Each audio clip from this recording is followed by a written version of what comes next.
Jain boarding trust 233 कोटी रुपये गोखले बिल्डरला परत करणार। 30 तारखेला या संदर्भात अर्ज सादर करणार। दोन्ही बाजूंचे प्रतिज्ञापत्र दाखल झाल्यानंतर धर्मादाय आयुक्त निकाल देणार।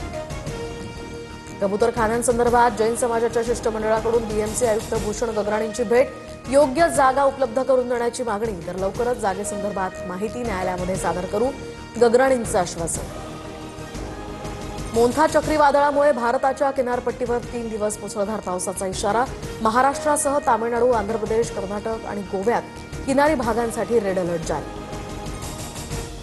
तुळजापूर लवकरच रेल्वेच्या नकाशावर। 3295 कोटींच्या सोलापूर तुळजापूर धाराशिव रेल्वे मार्गाला प्रशासकीय मान्यता। मंत्री प्रताप सरनाईक यांची माहिती।